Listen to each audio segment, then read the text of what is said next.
So today I am back here in Middlebury at Monty's Tire, and I'm going to get the Michelins taken off. The main reason for that is because on the outside edge of the tire, it has got down to right around between 4 and 6/30 seconds all the way around. The center section of the tire still got between 9 and 11/30 seconds on it, so I really hate to pull them off, but it is what it is. But get this done, I'm going to carry the Michelins with me and put them in storage in case I ever need them. And then I'm going to go back over to Elkhart East and hook up to a fifth wheel headed to Vacaville, California.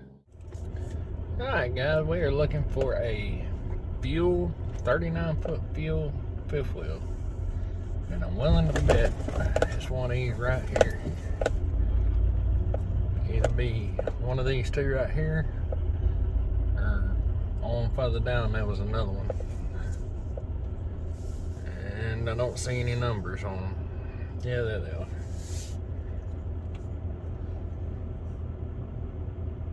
That's us right there. The first one. I don't know if you guys can see this, but if you have a sliding back glass in a truck, you can see right there and right there. If you line that kingpin up directly center, like right here, right center of the sliding back glass, that will normally put you right on key. But it's kind of hard to see through the camera and everything else. But yeah, just a little pointer. Just got the Michelins taken off and the BF Goodrich is put on, and it amazes me how much a set of tires can change the looks of a vehicle. I'm loving the looks of those tires. But I'm also going to do a tire review on these like I did on the Michelins, just to see how much wear I get out of them. And looks like we're going to be running into some snow too, so possibility I get to try them out a little bit. It looks like bugs right there. It's not a big deal. Mud, not a big deal. I'm looking for scratches and blemishes and any of that stuff. I'm also looking for keys. They may possibly be in here. Everything on this side seems to look pretty good. And there's the keys. I have a knife. I have a set of cutters if I dig for them, but what I'm gonna do is just unscrew the keys from the zip tie, the key ring from the zip tie, and that way I'm not taking a chance on cutting any of the wires. I just like that a little better. But you gotta make sure you're not undoing it from any other keys too, because this just came off. Which it is kind of hard to do with one hand, but all good. And best I can tell, see some watermarks up there, but nothing to worry about. After seeing the wrinkles and stuff in that last camper that I hauled, I am really being picky about this one. I will also put the camera down and double check it again so I can focus 100% on it. But so far, so good. Yeah. Back looks all good too. I don't know personally if I've ever shown putting these on, but they just slip right over the window right like that. And I usually will push as it goes up so it'll slide right in the edge of the weather stripping right there. Once again, hard to do with one hand, but maybe it'll be okay. But if you take and just barely push on that outside, that worked out okay. It'll push it right in like that. And you do get these at Signs of the Times. It does have the little piece of Velcro. I'll show you on this one right here. Signs of the Times, Elkhart, Indiana, will make them up. I tried putting some electrical tape to keep from scratching my windows, because you will get scratches on your window tint if you have tinted windows. But like I said, I don't think I've ever shown putting these on, and I do know I get a lot of questions about it, so that one slipped right in. So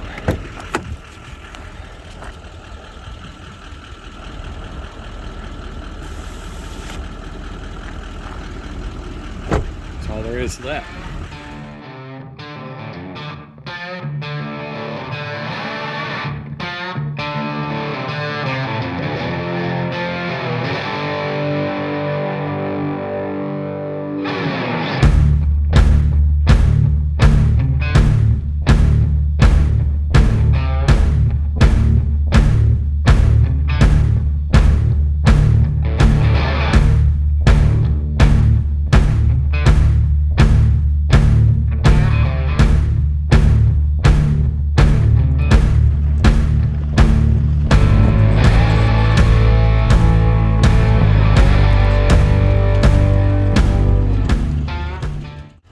checked it out for damage as best I could. One thing I always forget to do is pull my mirrors out. So I checked it out for damage as best I could, didn't see anything. And went ahead and pulled it out here in the center where I could get to everything good since they're not that busy. Torqued my lug nuts down and walked around it one more time, took pictures just in case there was something. Checking all my lights, and everything looks really good. And I'm actually happy to get a unit this heavy. It's got a 16.8 GVWR. I'm not sure what the rolling weight is. I'm assuming 14, 15. And all 3 axles on the ground, if we do have a lot of high wind like they're predicting, is going to make that a whole lot better for me.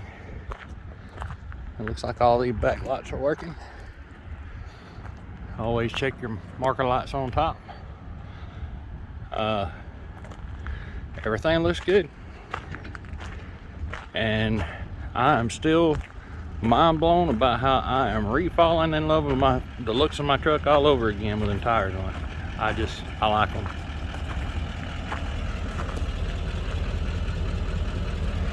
Probably can't pick it up on the camera, but standing here in person, it just looks like a totally different truck. So pull this other mirror out, get my logbook squared up, and we'll be ready to ride. Oh, God, that's stiff.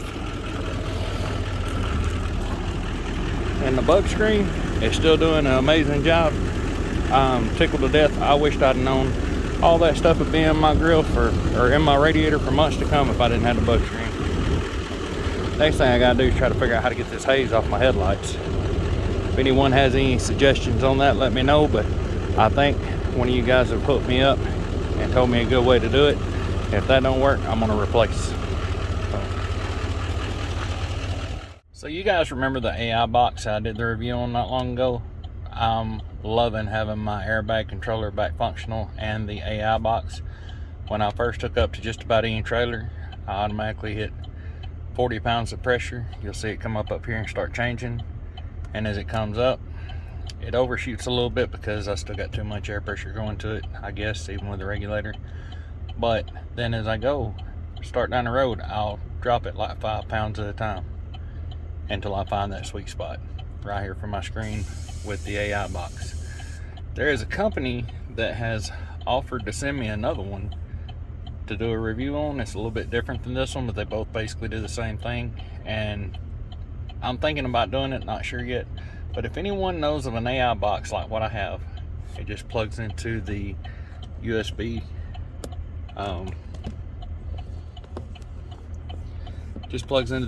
and hangs out right here, that will work with wired CarPlay, or I mean wireless. This one will only work with wired CarPlay, where you have to plug your phone in for it to work. If anybody knows the one that works with the newer trucks with the wireless CarPlay, let me know.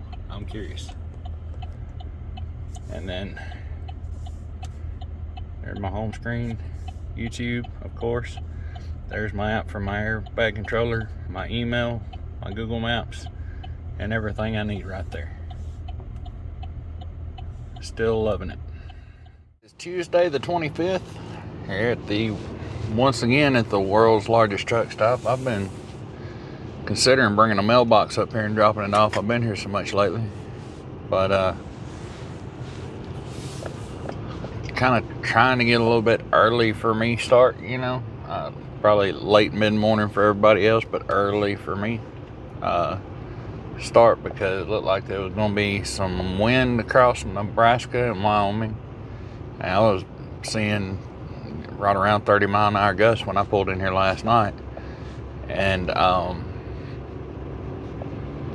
looked like possibly snow in Wyoming. But I think it's all going to be gone by the time we get there. I heard they got some and we're getting some, but I think it's going to all be gone by the time we get there. And I wanted to bring up, you know, the Windy app is great. I use WeatherBug to keep up with weather alerts. You know, you go through and set it all up to where it'll alert you all across the country whenever the weather's doing something different. Kind of helps and, you know, keep your attention. You know, if you're not thinking about it and it pops up that the winter weather advisory in Laramie, Wyoming, and even if you're not took a load to Laramie, Wyoming, that can kind of affect your load taking decisions and stuff, you know, make you feel, kind of give you a heads up that something may be going on out that way. You need to check into it before you take a load going that way. So I have weather bugs set up for all kind of different cities all across the country just to let me know. But when it comes right down to it, the Wyoming 511 app, that is a good app to have. The a lot of the states, especially northwestern states, have got their own app that tells the road conditions and all that. So that's something good to have. Now, there is two other gentlemen up here. Tony, y'all probably seen him before in my videos, and Mike from Florida. And we're gonna pull around here and let them know we're ready to go. They've been waiting on me to get fuel. And isn't that a good looking Freightliner out there? That's a good looking truck. Yeah. But anyhow, we'll pull on around here, get them, and then we'll be on our way. Yeah. Y'all ever see either one of these two guys right here out on the road? They two really good people. At least wave and tell them hello. They're people-y persons. But out here riding along, I got to thinking about something. I'm running with Tony today. Tony has a CB radio. Everybody always asks me, how's this little radio do? This little radio right here does not do the best, but it does work for what I need it to work for, and I don't have to have a big bulky CB in here mounted or laying up on the dash or something like that. Now, I do have just the regular antenna on it. I do have another antenna that I can stick on the top of the truck and run it. I have two different. I got a Little Will Wilson, and it does okay. And I have one of the big, oh Lord, I can't remember, Striker, one of the Striker magnet mounts, and it does a little better. But it's newer. That Little Will Wilson is probably 10 years old or better. But the main reason I have it is for traffic. You know, if we get in heavy traffic or traffic jams or, you know, something like that. I don't talk on it every day. I don't need to talk 10 miles down the road. But what I do like is just riding along. If he needs something, he can holler at me. And a lot of times, I may not be able to get back to him because it's short antenna, but I do hear him. And if it's something important, I can give him a call. But I would say with just this, with the short antenna, a quarter mile, while you're going down the road, a quarter mile to a half with a camper on, probably a half with a solid half to maybe even a little bit better if the weather's real clear and all that. And there's not a lot of truck traffic. Now, if there's 5 big radios around you talking, you're probably not going to get out on a walkie-talkie. You know, it's just kind of a no-brainer to me, but I'll let you see what it sounds like. Hey, Tony. Yeah. I was just going to do a little radio check. I had was talking about my CB on the video. Does it sound all right? Yeah, it sounds good, bro. So, you know, he is behind me. I have a 39-foot fifth wheel. Y'all saw the trailer. He's directly behind me, so it's transmitting from inside the truck on the little antenna through the camper to him. If I didn't have that camper will really reduce my range that I have to talk to him. So once we get, I don't know, he's probably about 4 truck lengths behind me. If I look in my mirror, you know, we're not butted up right in the end. But like I say, pretty much if you can't see their tail lights or you can't see their headlights, you're probably not going to be able to get to them really clear. It's not going to be a strong signal. They may hear you, but, you know, and it all depends on the weather. It depends on whether or not you're loaded. You know, if you got a trailer on you, it depends on who's in front. Now, if he gets in front of me and gets on out, he can hear me further if he's in front of me, it seems like. And when he's behind me, it seems like it takes away from it. But this is just something cheap, inexpensive. I figured I'd give it a shot. I bought it when I started transporting, probably almost 3 years ago, and it's serving its purpose. Now, is it gonna talk me a big radio? Never. But is it gonna get the job done so I can hear what's going on in traffic? It does a fine job for me. Well, yesterday went pretty good. Today is going pretty good. It's the first time I've seen snow this year. I'm glad it's on the edge of the road, not on the road. That's a good thing.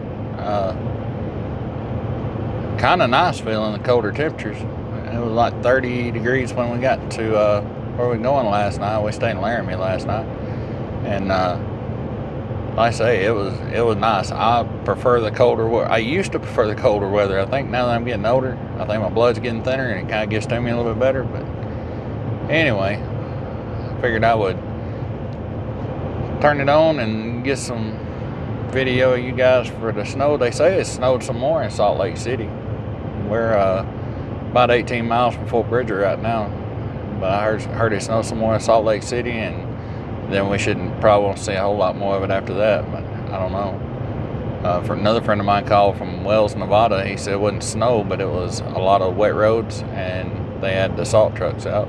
But anyway, all looking good. Going to try to deliver this one tomorrow by 1 o'clock. It's going to be really tight. She said they definitely stop at 3. Between 1 and 2 would be the best time to get there, so that's what we're shooting for. Anyway, we'll get off here, stop and get some fuel, and see how far we make it today. So, I guess it's gonna snow some more. I was thinking we weren't supposed to see a whole lot of snow this afternoon, but I guess we do. So, when you're pulling a trailer this size, or really any trailer, it doesn't matter, and the wind is blowing. The wind has been blowing against us all day long, but it didn't bother us that much because it was a headwind. It was blowing directly straight at us. So I wasn't really paying attention to my fuel mileage, and I made a boo-boo. I ran out of fuel right at Fort Bridger, looking at the fuel lanes. So there was a gentleman pulled up and pulled me from the ramp to the fuel island. Went ahead and got fuel, and if y'all can hear that, I'm right on where my alerts come on my CTS3. If you hear something beeping, it's a pretty good pull right here. But anyway, he pulled me down, we fueled up, everything was good. Did see one pretty good accident earlier. I don't know how that happened. I can put a picture up. It was an 18-wheeler went off the road almost backwards, and they were fixing to try to flip him back up on the road. That was crazy. But the roads have not been slick at all. I don't know how that happened, unless he just hit his brakes and he was empty and they lost it.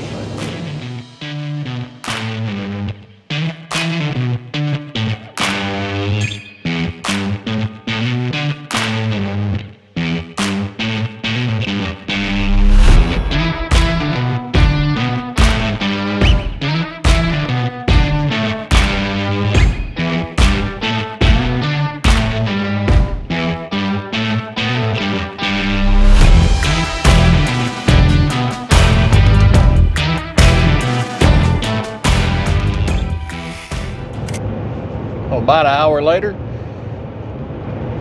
on the other side of Salt Lake City, the sun kind of started trying to pop out. Roads dried up, everything great.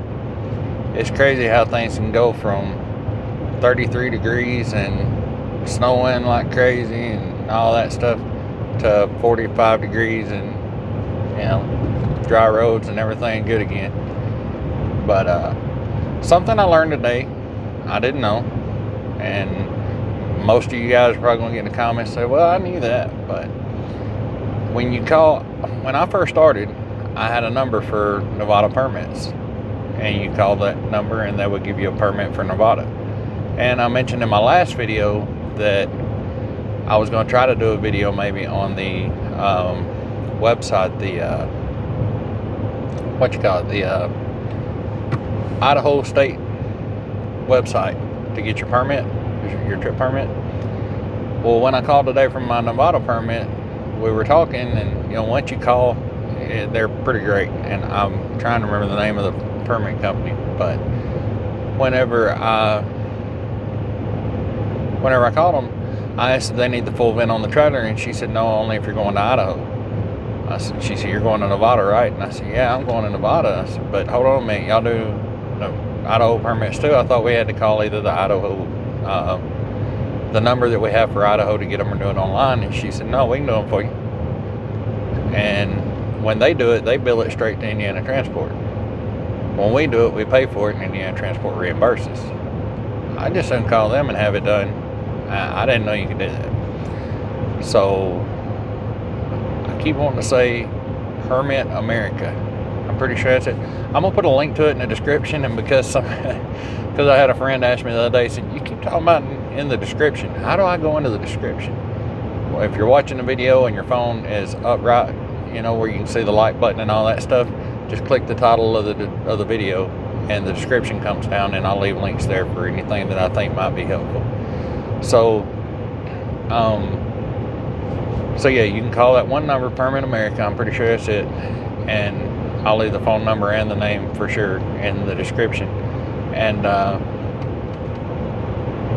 that they're 24. She said they were 24 hours, 7 days a week. So all the issues I've been having when I forget to get my permit and I come through there on the weekend and I have to try to do it online, call that number and get it done, even on Saturday or Sunday. That would be great. But yeah, I'm just in awe at this scenery through here. I think it's absolutely gorgeous. The guy that's running with me, we split off. There was me and a gentleman named Mike and another gentleman named Tony, that y'all probably seen in my videos. Tony went north to go to Woodland, Washington, and Mike is headed a little bit further past me. I'm going to Vacaville. He's going to Santa Rosa. I think that's where he's going, Santa Rosa. And like I say, we got, with the time that we got left to drive everything all in, we have time. We just won't be able to waste a lot of time, but we told them we'd be there tomorrow afternoon, and they said that would be fine. So hopefully we'll get this off and get headed back tomorrow night.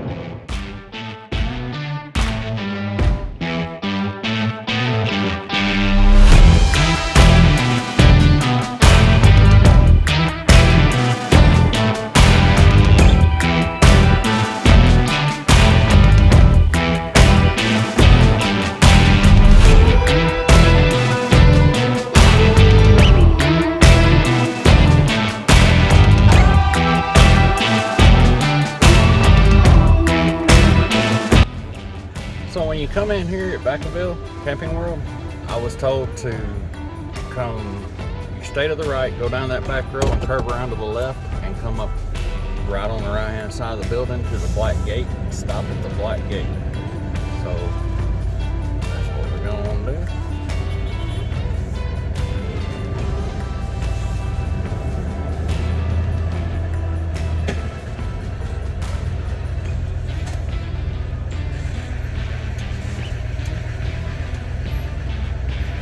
See a black gate yet.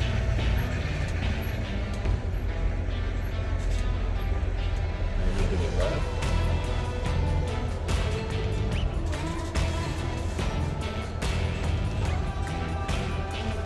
Oh, I see it. It's right down through there where FedEx is going. So just right down the back side of the building.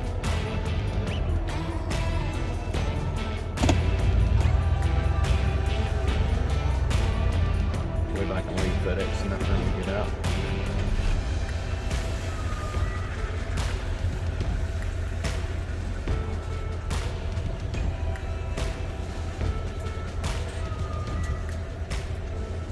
Well, Camping World of Vacaville, I've already got all my doors unlocked, tag off. It had its own battery, so I didn't have to worry about that. All I gotta do is pull the pin on the fifth wheel. I didn't let the legs all the way down to the ground because I don't think they'll want me to drop it in that corner right there, but I got them low enough that I can still move. And there was 4 in front of me, 2 of them are already gone. There's one guy still left. They're checking him in now, and I should be shortly after that. Well, there she goes. not my problem anymore. All delivered, waiting on my paperwork. We'll get headed on back. Well, I may have said this earlier in the video, but that trailer was heavy. I saw when I took the load, 16,800 pound GVWR, made me think it was probably going to be about 13,000. Got up there and saw it. I thought that probably wasn't right. Got to looking, 20,000 pound GVWR with 18,000 or 16,800 pulling weight. So it was all good. Didn't have any issues except for the headwind that we got and horrible fuel mileage all the way across. Other than that, it pulled great. But anyway, I thought it was hilarious. The guy comes up on the forklift to pick it up, and the camper's sitting here, and he goes up under it, and it started picking up on the back of his tow motor. And he said, he picked it up, he moves it, he come back to my truck, and he said, "Dude, that joker was heavy." I said, "Yeah." He said, "Is your truck ready for a break now?" I said, "Oh yeah, she's always ready for a break." Anyway, I thought it was funny. Well, guys, that's about it for this video. Hope you enjoyed. I am going to leave the link for the Permit America in the description to get your Idaho and Nevada permits for Indiana Transport. I don't know if it works for any other company. I do know it works for Indiana Transport. And I guess that's about it. I will see you guys next time.